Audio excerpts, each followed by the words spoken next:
sobre este conflicto entre Irán e Israel. La mesa prometida, aquí nos acompañan en el estudio en vivo, en el estudio de Canal 11, de 11 Noticias, la directora de la revista Fortuna, Claudia Villegas. Muchas gracias por estar con nosotros. No, un honor. Muchísimas gracias. Si quieres, presenta al siguiente. Exacto, también está con nosotros el periodista internacionalista Kurt Hackbarth, que, por cierto, es colaborador de Sin Muros, uno de los programas estrella de Canal 11, podemos decir. Muchas gracias por eso. También el profesor asociado del Centro de Investigación y Docencia Económicas, el CIDE, Fluvio Ruiz, quien fuera también consejero de Pemex. Muchas gracias por estar con nosotros. Al contrario, un gran placer estar aquí, como siempre, en Canal 11. De entrada, Kurt, ¿le creemos a Donald Trump? Dice que sería la guerra de los 12 días. Sí, yo creo que la respuesta corta es no. Hay que tener muchas dudas con lo que dice Trump, ¿no? Hay que recordar que fue el mismo Trump que rompió en pedazos el acuerdo nuclear con Irán en 2018, que estaba funcionando muy bien. Es decir, este acuerdo se había firmado en 2015 con Obama. Irán estaba pues acatando, ¿no? Todas las partes del acuerdo estaban acatando. Luego Trump pues la hace pedazos, ¿no? Y luego vemos en días recientes no solamente esto, sino que Irán estaba negociando justo en este momento con Estados Unidos. Israel pues bombardea. Luego Irán fue a Europa justo en el momento del bombardeo de Estados Unidos. Entonces hay que tener mucho cuidado con lo que dice tanto Estados Unidos como Israel, tomando en cuenta que Netanyahu tiene el sueño desde hace décadas de derrocar al gobierno de Irán y implementar el cambio de régimen. El mismo Trump dijo ayer en un tweet que el cambio de régimen era una posibilidad. Y ahora dice que va a haber una paz después de una guerra de 12 días. No estoy tan seguro. Claudia, ¿qué estaría jugando Donald Trump? Primero, no solamente le pone nombre, sino quiere ponerle fin a este conflicto, pero un conflicto que, vamos, ellos también iniciaron. Sí, claro, yo estoy de acuerdo con Kurt de que no podemos creerle. Tenemos que tener dudas razonables respecto a Trump. ¿Qué se está jugando? Se está jugando su credibilidad. Después de que tuvo toda una fase de los aranceles en donde se ganó el acrónimo de TACO, de siempre se acobarda, siempre se echa para atrás, ahora Donald Trump lo que quiere demostrar a toda su base seguidora de votantes rumbo a las intermedias, rumbo al 9 de julio, que es la fase final de lo que él ha llamado los aranceles que le van a dar a la economía de Estados Unidos un sustento, más de 160,000 millones de dólares. Se está jugando la credibilidad porque él prometió que no iba a ser un presidente bélico. Él prometió que iba a resolver las guerras de una manera pues más inteligente. Por eso, la prensa estadounidense, las redes sociales, hay la efervescencia de que esto pudo haber sido todo un montaje. Y yo lo dejo ahí sobre la mesa para analizar si fue un montaje. Económicamente, ¿cómo abonan las guerras, no? Tan solo Israel estaría costando 200 millones de dólares diarios el conflicto, solo con Irán. Ahora, para quienes no son tan avesados en este tema, la mayoría de nosotros, la verdad, porque es un poco complicada la situación de Medio Oriente, si pudieran empezarnos a contextualizar, ¿cuál es el trasfondo, podría ser el trasfondo de ponerle fin a casi 4 décadas de contención, ¿no?, a la escalada con Irán? Empezó Israel con el pretexto de un arma nuclear que hasta este momento no hay pruebas contundentes de que realmente el régimen iraní esté construyendo un arma nuclear. ¿Cómo lo podemos leer? Pues repito, Irán estaba acatando el acuerdo nuclear de no enriquecer su uranio más de 3.67%, que es lo que se necesita para un programa civil nuclear. Pues Trump llega y dice, no me gusta eso porque Irán tiene misiles balísticos, ¿no? Pero hay que entender que no se trata del programa nuclear, es un pretexto. Justo como hace 20 años, esto de armas de destrucción masiva en Irak fue un pretexto. Lo que no les gusta es que Irán es un poder independiente, soberano, y que tiene una política exterior que no acata la línea de Israel y Estados Unidos, sobre todo que apoya a Palestina. Y esto es imperdonable para Estados Unidos e Israel. Ahora, este es el trasfondo ahí. El tema del estrecho de Hormuz creo que es clave en este asunto geopolítico, estimado Fulvio, y si algo conoces es de petróleo. ¿Qué impactos puede tener sobre el mundo y sobre México? Porque Irán juega sus fichas. Dice, yo ya tengo listo el bloqueo a este canal, que entendemos es estratégico precisamente para el trasiego del crudo en el mundo. Sí, así es. Por el estrecho más o menos fluye el 20% de todo el consumo mundial de petróleo crudo. Y de hecho, Irán es una de las 5 o 6 naciones con mayor producción, poco más de 4 millones de barriles diarios, pero además Irán es mucho más importante como país exportador, porque su consumo interno es de menos de quizás el 35-40% de toda su producción. Por ejemplo, tanto Estados Unidos como China mismo producen algo más, bueno, Estados Unidos mucho más, pero en el fondo son importadores netos, ¿no? Es decir, no exportan petróleo ya en el balance general. Irán sí, y entonces estamos hablando de que una proporción muy significativa del suministro mundial de petróleo crudo pasa por el estrecho de Hormuz en particular, y eso podría desencadenar de entrada un periodo medianamente en función de lo que vaya ocurriendo, si son 12 o muchos más días de guerra, que propicie un incremento del precio del crudo con todo lo que eso impacta económicamente. Después del ataque de Estados Unidos a estas 3 bases aparentemente nucleares a Irán, el parlamento de ese país decide que lo van a cerrar, el estrecho de Hormuz. No se ha realizado hasta este momento, pero ¿por qué no impactó directamente o de manera estrepitosa en el precio del petróleo? Porque el precio del crudo tiene 3 componentes fundamentales. Esto es casi un caso de libro de texto. Venga, maestro, ahora sí que tomamos nota, venga. Las clases del CIDE así se ponen, venga, así nos han dicho. En el largo plazo, lo que determina el precio es el costo de extracción del barril marginal, es decir, del último barril que se puede producir, que en este caso sería un barril en aguas profundas en el Mar del Norte, ¿no? Que es lo más caro de extraer.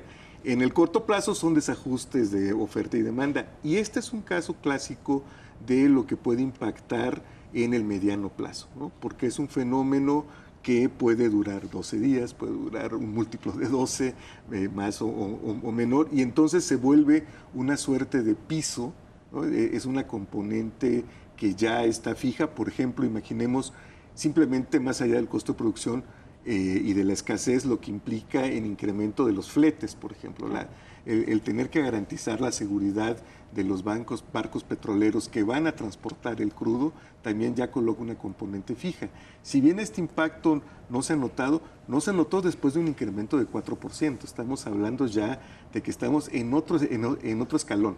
Es decir, los precios andaban, los precios de los crudos referentes ya andaban por los 70, abajo incluso, se elevaron a 75. Entonces estamos hablando en ajustes en esa franja 75. Si dura más el conflicto, la franja mínima podría ser, o el piso, ya del orden de los 80. O sea, eso es interesante. El mundo no aguanta una guerra prolongada en el Medio Oriente. Ahora, Claudia, decía la presidenta de México por la mañana que de alguna manera tenemos un cierto blindaje, y hoy cobra más sentido que nunca el término soberanía energética. Y lo que hizo el presidente Andrés Manuel López Obrador, reparar refinerías, comprar una en los Estados Unidos y también hacer otra en Dos Bocas. ¿Qué te parece esto como un nivel de cierto blindaje ante lo que está pasando? Y antes que eso, me parece que es muy importante cómo se recuperó la rectoría para decidir, ¿aumento la plataforma? ¿No la aumento? ¿Cómo lo administro? Y también el hecho de que parece poco, pero el haber recuperado una parte del mercado de gasolinas hoy nos pone en una situación diferente, porque estábamos en niveles de 2019, profesor Fulvio, en niveles, estábamos importando más del 75%. Más cerca del 70%, de hecho nuestras refinerías funcionaban en 2018 al 28% de su capacidad.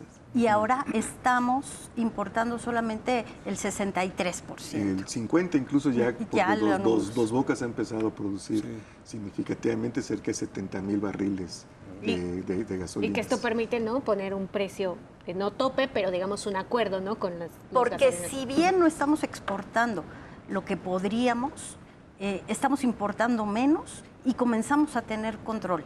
Tenemos Deer Park, tenemos Dos Bocas, y me parece que eso en las finanzas públicas también pinta, porque si tenemos el precio del petróleo un poquito más arriba de los $58 que trae la ley de presupuesto, los criterios generales de política económica lo marcaron así, presupuesto de egresos, vamos a tener un margen. Es decir, con esta soberanía energética podemos manejar las fichas, pero Estados Unidos también tiene sus propias fichas después del fracking. Estábamos viendo que en la guerra de Irak, en la guerra de la tormenta del Medio Oriente, estaba Estados Unidos importando $14. Ahora importa nada más 14 barriles. 14 barriles. Ahora solo importa 2.5 barriles. Gracias al fracking se convirtió en un país menos dependiente. Entonces, las fichas ya se movieron. De hecho, hay que decir que Irán hizo un proceso similar a México hace cerca de 30 años. Al final del régimen del Shah, Irán era un país muy como nosotros, que producía más o menos 3 millones de barriles diarios, pero prácticamente importaba todos sus productos refinados. Y en la década de los 80 hizo un proceso para refinar su crudo al interior de Irán. ¿Es barata la gasolina ya entonces? No necesariamente, de hecho, lo que pasa es que aquí como solemos compararnos con Estados Unidos, donde es singularmente barata para los estándares de los países desarrollados, porque prácticamente no tienen impuestos. Eso es lo que hace la gran diferencia. En los países europeos, por ejemplo, la gasolina es mucho más cara porque lo que se busca es que el Estado recupere vía impuestos buena parte de lo que significa el transporte individual por automóvil, ¿no? Que implica gastos que van mucho más allá de las carreteras, es la principal causa de muerte, una de las principales, en fin, los efectos en el medio ambiente, la necesidad de cubrir seguridad industrial, en fin, todo eso se busca cubrir con los impuestos, por eso los niveles en países europeos son particularmente elevados. Ahora déjenme regresar el balón del lado de la cancha del conflicto y justamente la posición del día de hoy de la presidenta Claudia Sheinbaum me da pie. Ella hace un llamado a la paz. ¿Cómo está la correlación de las fuerzas de los países, sobre todo China, Rusia, no a partir de esto, sino desde el conflicto del 7 de octubre, ¿no? Cuando entra un grupo Hamas a Israel decide comenzar la invasión en Gaza. Es decir, vemos ya un conflicto desde hace casi 2 años en el enclave y una comunidad internacional que a veces se pronuncia, a veces no, es medio titubeante. ¿Cómo está la correlación de las fuerzas? ¿Cómo se ha evolucionado en estos meses? Bueno, lo que vemos en este conflicto de 12 días es que Israel pensaba que iba a ser mucho más fácil en contra de Irán de lo que resultó ser, ¿no? Pues el mismo contribuyente estadounidense ha gastado millones y millones, ¿no? Para apoyar a Israel, y mira este gran cúpulo de hierro, resultó no poder detener a estos misiles de Irán. Irán es un país de 90 millones de personas, ¿no? Que ya aguantó un enorme conflicto con Irak a lo largo de los 80s, en la época de Saddam Hussein, apoyado por Estados Unidos, además, ¿no? Entonces ellos pues tienen mucha experiencia en esto, entonces no va a ser tan fácil como pensaban.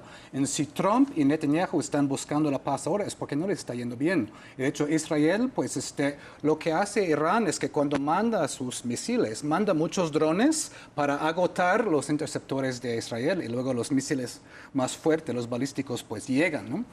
Israel ya no tiene muchos más de esos interceptores. Dice para Trump necesitar refuerzos. que todavía no lo ha pensado si Estados Unidos va a intervenir. Ya está interviniendo.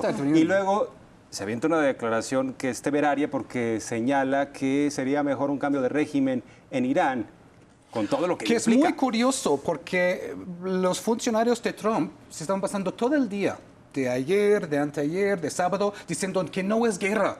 No es guerra, nada más fue un bombardeo, nada más fue un ataque único. No estamos en guerra con Irán, por favor. Y luego Trump sale con este tweet o esto de Truth Social diciendo, ¿por qué no un cambio de régimen? Es decir, ellos ni se ponen de acuerdo entre ellos. Y eso es cuando se da cuenta que pues, el gobierno de Trump, pues por un lado muy agresivo, por el otro lado sorprendentemente incompetente, claro, ¿no? En llevar a cabo sus planes, sus acciones. Vimos que el secretario de Defensa, Pete Hegseth, pues ya filtró en Signal, ¿no? Un plan de ataque anterior contra Yemen, ¿no? Entonces, a veces ni ellos se ponen de acuerdo. Y esto agrega otro elemento de volatilidad de la situación, claramente. Si nos permiten, incluso tenemos el inserto de Netanyahu, la declaración que hizo una vez que Estados Unidos bombardeó estas 3 plantas aparentemente nucleares, digo nucleares porque todavía no sabemos qué había exactamente ahí. Vamos a ver lo que declaró Benjamin Netanyahu, que justo nos da pie para hacer el análisis que acabas de decir, Cor. Les puedo decir una cosa, no nos dejaremos arrastrar a una guerra de desgaste, pero tampoco daremos por terminada esta histórica campaña antes de que se cumplan todos nuestros objetivos. No nos dejaremos arrastrar a una guerra de desgaste. Es decir, el propio Israel sabe que tendría perdida la batalla frente a Irán, porque no es lo mismo atacar a Irán que a Gaza, ¿verdad? Pues me parece bastante hipócrita que dicen no nos vamos a dejar arrastrar. Ellos atacaron a Irán. Sí, claro. Ellos bombardearon a Irán. Es decir, y luego no esperan una respuesta. Perdón. Luego Estados Unidos bombardea 3 instalaciones que podría tener material nuclear con todo el peligro que esto conlleva. Y luego dicen que no nos vamos a dejar arrastrar a un conflicto prolongado. Entonces, pues, exactamente como dice, es decir, es una cosa estar bombardeando mujeres y niños en Gaza y es otro ir contra un ejército ahí como el ejército iraní. Ahora, Claudia, ¿cómo ves la postura de la presidenta en materia de respetar lo que marca la Constitución respecto a la política exterior? Porque si hablamos de intervencionismo en el Medio Oriente, sucedió en su momento una intervención de los Estados Unidos en Irak bajo el pretexto de que supuestamente Saddam Hussein estaba desarrollando armas de destrucción masiva, armas que nunca encontraron. Estados Unidos tuvo de aliados a España, por ejemplo, a Inglaterra, y en el caso de México, pues Vicente Fox bastante agachón. ¿Qué te parece la postura de la presidenta en esta coyuntura? Está recuperando México la presencia a nivel internacional, el hecho de haber estado en el G7 con la postura, con las reuniones. Qué bueno que no pudo reunirse con Trump, si me permites. Creo que fue hasta un asunto muy fortuito, muy bueno. Benéfico para México, porque México logró establecer vínculos con India, con la Unión Europea, con Ursula von der Leyen, que parece que hay muy buena química. Traemos un tratado de libre comercio con la Unión Europea y me parece que en este momento México le puede dar una muestra de lo que es ser respetuoso, pero también de respetar nuestra Constitución, lo que mandata en materia de relaciones internacionales, porque volviendo al tema de Trump, que está haciendo todo y no se ponen de acuerdo. J.D. Vance también dijo, es que es una guerra contra la expansión nuclear, no es contra un país. No contra Irán, sino contra su programa nuclear. Sí, algo muy metafórico, muy abstracto. Creo que Estados Unidos va a tener que recuperar la legalidad en materia constitucional. Si Trump acudió al Congreso para pedirle autorización, no lo hizo, y creo que México tiene que tener mucha calma y tenemos que establecer cuál va a ser la relación con Estados Unidos, porque ellos tienen una declaratoria de grupos terroristas que no la habíamos tenido nunca. Es decir, lo que está pasando en Medio Oriente tendría que hacernos pensar un poco cómo México debe ser muy cauteloso en la relación con Estados Unidos, porque Trump, hay un libro de Bob Woodward que se llama Miedo, de que no tiene nada claro y que actúa de una manera muy impulsiva. Entonces, sí, lo leí, sus asesores le tenían que quitar los papeles para que se le olvidaran los temas, porque de pronto decía, sí, pásenme eso, voy a firmar no sé qué tanta cosa, y luego pues los asesores un poquito llamándolo a la calma. Y no quiero pensar ahora cómo está recargado, porque es el libro sobre su primer mandato, ¿no? Nosotros, es el primer mandato que se hizo a marchas forzadas para entregarse en cuanto salía, para tener pues todo el periodo de análisis rumbo a lo que podría ser su reelección. Y bueno, México tiene petróleo, tiene tierras raras, tenemos agua. Todo lo que les interesa ahí en Medio Oriente lo tenemos aquí. Entonces creo que tenemos que ser muy, muy inteligentes. No se los digas en fuerte, porque sí. Pero el llamado a la paz sí es muy enfático, ¿no? Hoy sí, fue muy clara la presidenta Claudia Sheinbaum, incluso ante quienes han cuestionado su postura frente a Gaza, lo dejó muy en claro. Dijo, yo publiqué un artículo en la jornada en la que me pronuncié en favor de los dos estados. Simple y sencillamente respetamos la no intervención. Ahora, regreso al tema internacional. ¿Dónde están los organismos mediadores, los organismos internacionales? ¿Y la ONU dónde quedó? Bueno, como bien dijo el presidente López Obrador en su momento, pues la ONU tiene elementos de florero, ¿no? Y ahora estamos viendo, es decir, ¿dónde está en esos momentos tan críticos, ¿no? Parece que deja de perder relevancia, ¿no? Y el tema de Gaza es terriblemente simbólico, porque es increíble que el orden mundial pues dependa de 2 personas. Al final del día, la condena sobre lo que para mí sí es un genocidio terrible y que a veces muestra una doble vara en la humanidad, ¿no? De fijarnos ciertos conflictos, pero olvidar que es además tiene décadas que no se ha solucionado y que es de una deshumanización tremenda, que es la agresión contra el pueblo palestino.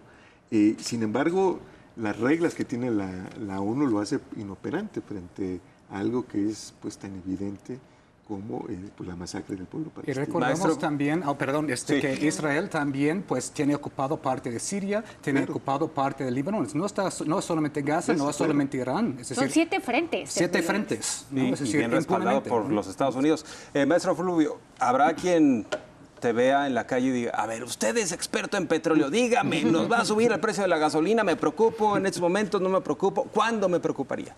Bueno, si se prolonga el conflicto, como comentabas hace rato, si llega a establecerse ya un piso en el precio del crudo, necesariamente los precios de referencia de las gasolinas van a aumentar. De momento, en los primeros días pueden ser absorbidos, incluso vía pérdidas de las tasas de ganancia, en fin, pero si se prolonga necesariamente se vuelve ya una coyuntura estable, ¿no? Y también esto nos habla de que, contra lo que muchos opinan, pues no, el petróleo no es una mercancía como cualquier otra, ¿no? Yo suelo decirle a quienes plantean eso que pues ninguna guerra, lo estamos viendo, se hace por los dátiles que caen de las palmeras en Medio Oriente, ¿no? O sea, Oye, Xóchitl Gálvez declaró, ya chole con el petróleo.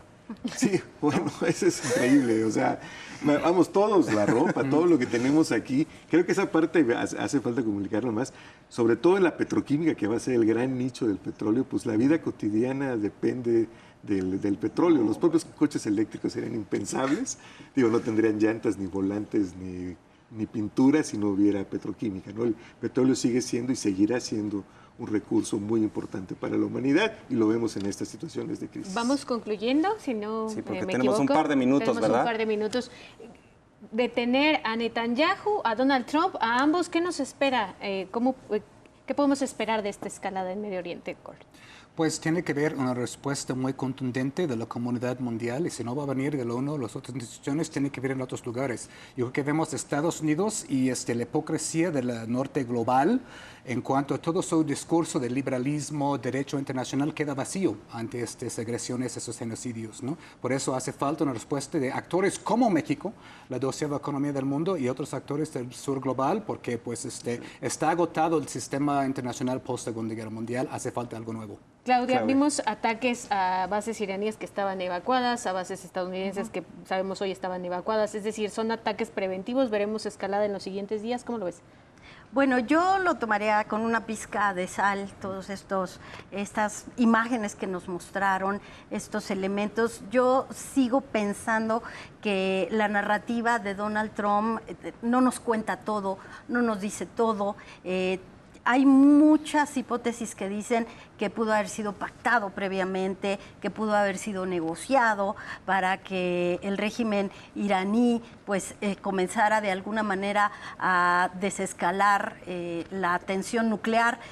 Yo creo que tenemos que seguir muy pendientes de lo que sucedió porque el tema del petróleo, claro, Trump lo quería tener bajo control y eso a mí se me hizo muy irregular. Entonces yo no veo que exista como tal una escalada de violencia y bélica, sino algo muy premeditado por parte de Trump y por parte de Benjamin Netanyahu. Pues ya agradecerles a los tres, maestro Fluvio.